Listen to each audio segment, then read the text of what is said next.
YTN 라디오가 보내드리는 신율의 뉴스 정면 승부 3부 시작합니다. 정면 인터뷰로 시작할 텐데요. 자, 오늘은 국민의힘 허은하 의원 직접 스튜디오에 모셨습니다. 어서 오십시오. 안녕하세요. 국민의힘의 허은하입니다. 예.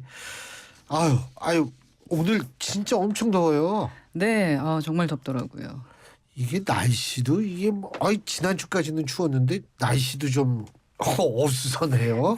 예? 예상 못하는 날씨마저. 예, 모든 게 다 어수선해요. 근데 오늘 간호법 지정한 거부권 윤 대통령이 행사를 했는데 예상을 하셨습니까? 당내 분위기상?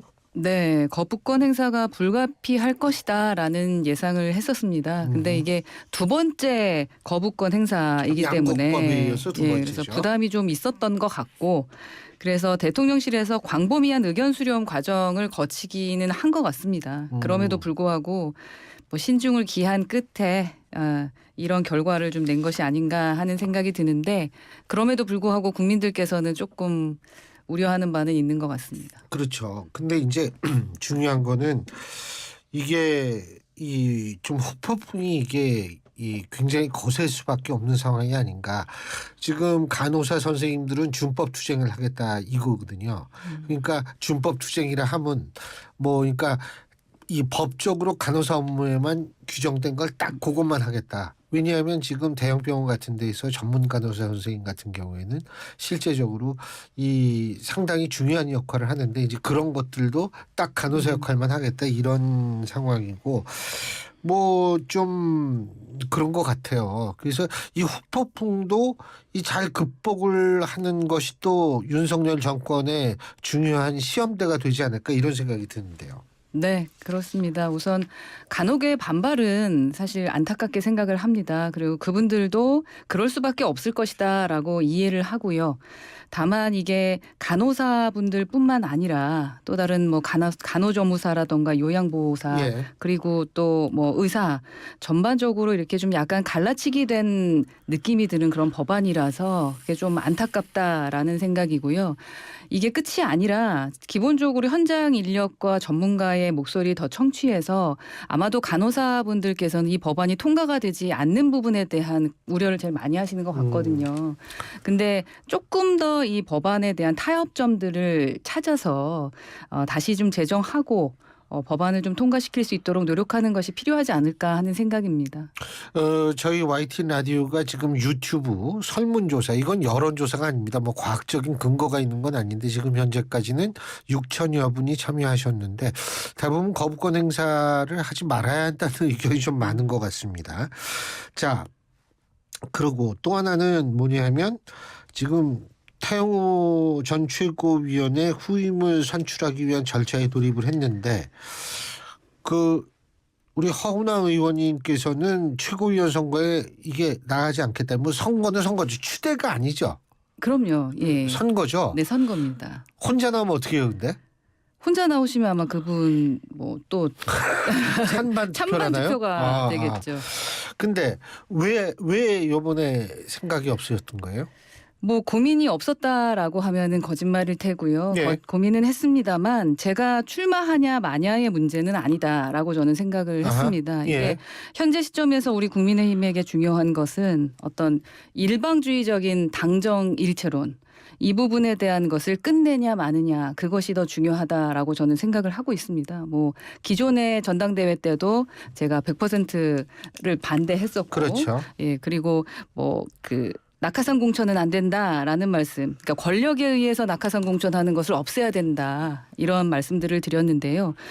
우리 당대표께서 당정일체론에 대해서 나는 결별한다라고 말씀하지 않는 한, 그러한 힘이 지금 계속 발휘되고 있지 않습니까? 그러지 않는 한은 아무리 바른 소리 하고 또 어떻게든 바로 잡아보려고 해도 아무 소용이 없을 것 같다라고 저는 좀 생각하고 있습니다. 그래서 당이 좀 새롭게 다시 시작하려면은 당정일체론이라는 이 공식에 대한 종식 선언이 있어야 된다라고 생각하고 있습니다. 그렇게 되면은 국민의 생각에 더 가깝게 귀를 기울이게 될 거고, 그렇게 되면 사실 제가 꼭 나서지 않더라도 당 지도부가 국민 목소리를 따를 수밖에 없을 것이다라고 생각하고 있습니다. 아니 그때 최고위원 TV 토론할 때 저는 그때 이제 사회자로서 네. 이 토론 봤을 때 참 허 의원님 잘하시고 옳은 소리도 많이 하셨는데 이게 당정일체의 종식. 그런데 지금 더군다나 지금 이 뽑는 데가 전국위죠. 전국위는 현역 국회의원 그다음에 플러스 당회 원외 당협위원장 플러스 지자체장 그죠? 네. 이렇게 이루어져 있기 때문에 이분들이 좀 전략적 마인드를 막 발휘를 할 가능성이 있다고 보십니까? 전략적 마인드를 하면 아니 저 민주당도 송갑석 최고위원 비명계에서 이렇게 됐잖아요. 네. 어떻게 이번에는 어떨 거라고 보세요? 충분히 그렇게 하실 수 있는 분들일 텐데 예.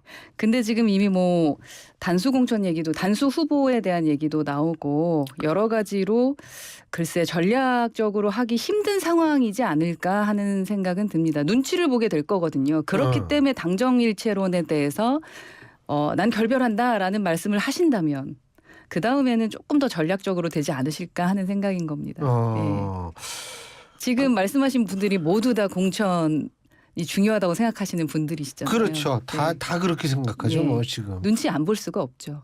눈치는 당연히 볼 수밖에 네. 없는 상황이지만 문제는 공천을 받은 이유도 중요하잖아요. 아니 본선에서 이겨야 될 거 아니에요. 근데 본선에서 이기려면 사실은 친윤 일색이다 이런 얘기를 듣는 그러니까 당이 이런 얘기를 듣는 게 총선 승리로 해서는 결코 바람직하지 않거든요. 예, 그래서 다양한 목소리를 담아야 된다. 그게 자유를 추구하는 우리 당의 강점이다라고 제가 선거 때도 말씀을 계속 드렸는데 예. 이런 목소리가 잘 받아들여지지 않는 부분이 지금은 저는 좀 답답한 상황입니다. 그렇군요. 네. 근데 뭐 단수 후보 얘기도 나온다 이런 말씀하셨는데 단수 후보 나오면 이제 찬반 표결이 되겠죠. 지금 대충 한 274 한 몇 분 정도 되시죠? 한 지금 전국위 구성원들 한 300-400분 될 것 같은데 예. 그 정도까지 안 되나? 그 정도까지는 안 되시는 것 같습니다. 근데 어쨌든 지금 이 국민의힘도 여러 가지의 좀 난제를 안고 있지만 민주당이 좀 많이 도와주고 있는 것 같아요. 예? 그 김남국 의원의 이 문제의 후폭풍이 지금 만만치 않은 것 같은데 일단은 뭐 여당 의원이시지만 객관적으로 그냥 여야를 떠나서 국회의원의 입장에서부터 이번 사태 어떻게 보셨어요?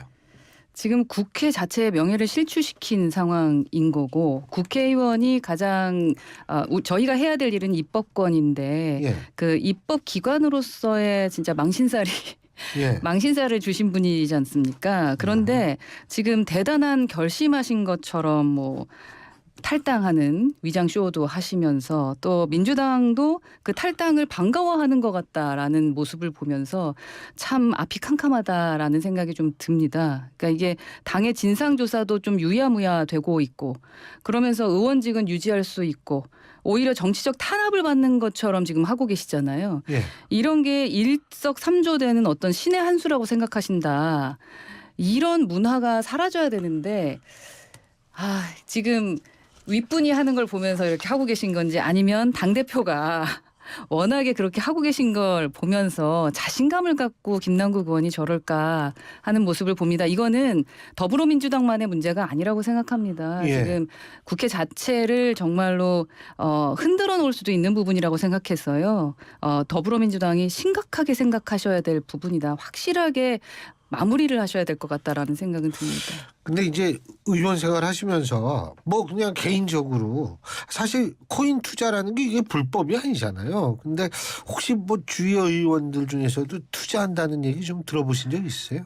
투자보다는 알아야 되지 않겠냐 하면서 한 번쯤은 해보자는데 상당히 어렵다라는 말씀은 들었었거든요. 저도 뭐 방송에 나가서 여러 번 얘기하지만 이걸 하는 게 문제는 아니죠. 그런데 이걸 알아보면서 국민들이 어떤 식의 피해를 보실 수 있을지 뭐 이런 걸 알아볼 수는 있습니다만 저희가 주식도 안 되지 않습니까? 3천만 원 이상 할 수가 없는데 이걸 통해서 돈을 벌려고 하는 거는 아주 큰 문제인 거죠. 영리 행위를 하는 거. 그러면 안 국회의원이. 되는 것이다라는 게 기본으로 깔려 있습니다. 그래서 저희는 국민 세금 받고 일하고 있는 사람들인데 죄송한 얘기지만 예. 가뜩이나 월급 많이 준다고 막 국민들이 뭐라 그러는데 그렇습니다. 거기에다 이제 영리 행위까지 예. 하면 지금 월급의 몇 배입니까? 100배를 불려가지고 뭐 하여간 몇 배인지는 참 예, 그렇게 왜냐면 본인이 하겠다라는- 자료를 안 내니까 정확히 알 수는 없지만 이거는 국민들에게 정말 신뢰를 줄 수 없는 이 입법기관 자체를 흔들리게 만든 부분이라고 저는 생각을 해서요. 예. 뭐 주식을 하든 무엇을 하든 그리고 저 알아보니까 이번에 이제 김남국 의원 덕분에 이 부분을 알게 됐는데 이게 시간이 주식하고도 다르대요. 24시간 한대요. 24시간 해야 그나마 돈을 벌 수 있다. 그리고 그래야 뭐 여튼 여러 가지 상당히 어려운 부분이 있다고 하는데 24시간 하는 이유 뭔지 아세요? 왜냐하면 외국에서도 사고 팔고 해야 되잖아요. 그러니까 이게 코인이라는 게 예를 들면 비트코인이나 이더리움 같은 경우에 전 세계에서 다 왔다 갔다 하는 거니까 그래서 24시간을 한다라고 그러더라고요. 그러니까 그런 부분을 몰랐던 사람 입장에서는 그래 뭐 할 수도 있지였지만 이제는 하는 분들이 이상해 보이는 거죠. 그렇죠. 예. 뭐 해가 지지 않는 의원이 그렇죠. 아니요. 예. 해가 지지 않는 나라가 영국이었는데 요새는 해가 지지 않는 시장이 코인 시장인 것 같아요.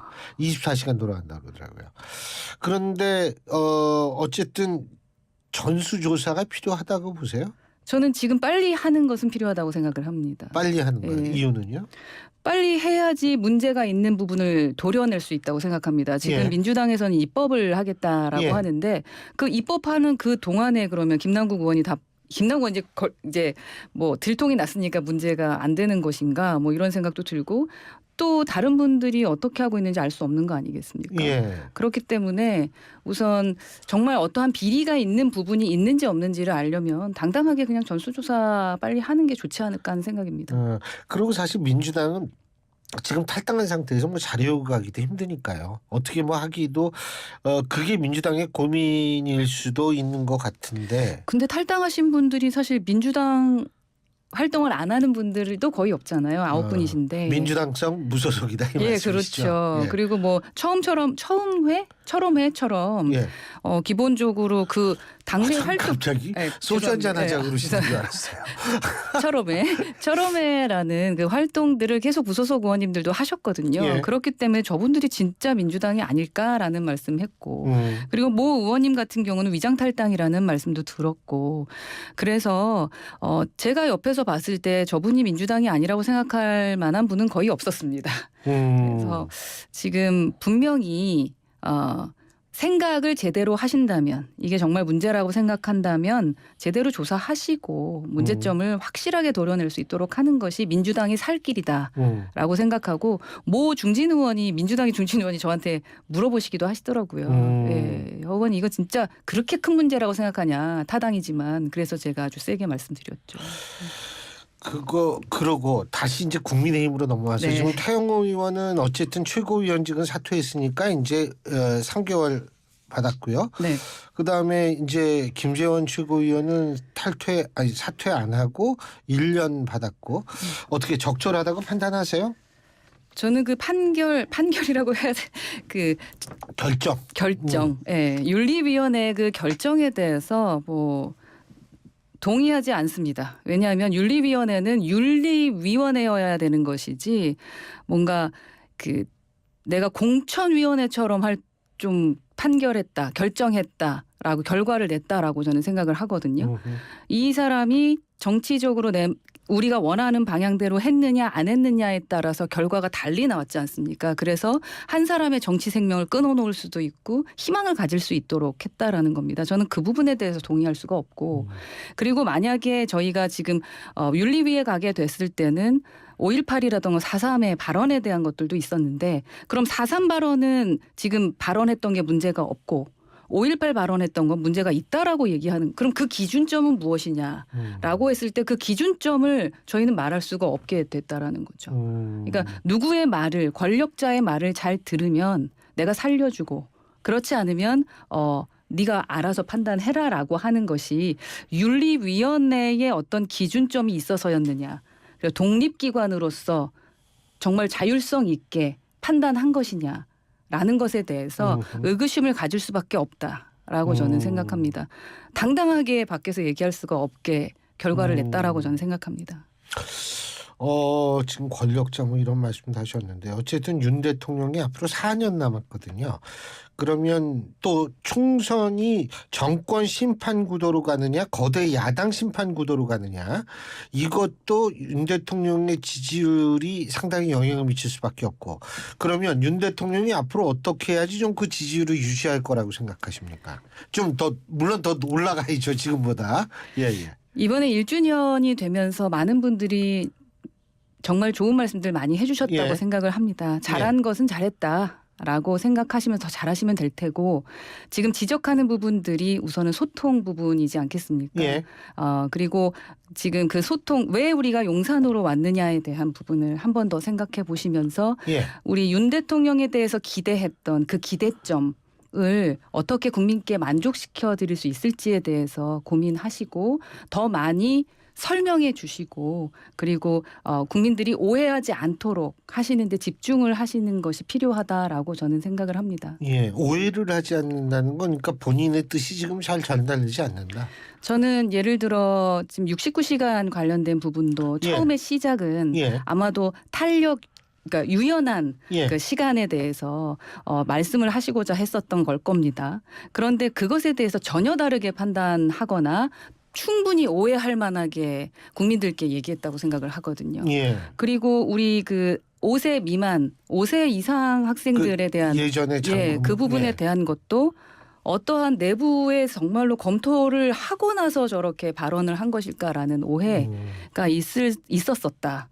그리고 뭐 저희 외국에 나갔다 오셨다 하셨을 때도 또 언론을 대하는 부분에 있어서도 여러 가지 저는 그게 오해라고 생각합니다. 그 부분에 대해서 그래서 대통령실에서 제대로 이제 보좌하시고 말씀드리고 혼날 거 걱정하지 말고 대한민국이 잘 되고 그리고 그렇게 해서 제대로 돌아가야 지지율도 올라가고 어느 대통령이 성공한 대통령이 되고 싶지 않겠습니까? 그 부분을 위해서 지금은 조금 더 제대로 된 말씀을 좀 해줄 수 있어야 되지 않을까 하는 생각이 듭니다. 주변에서 보좌할 때. 네. 저도 뭐 비슷한 생각을 솔직히 해요. 예. 네. 오늘 말씀 여기까지 듣겠습니다. 고맙습니다. 네, 감사합니다.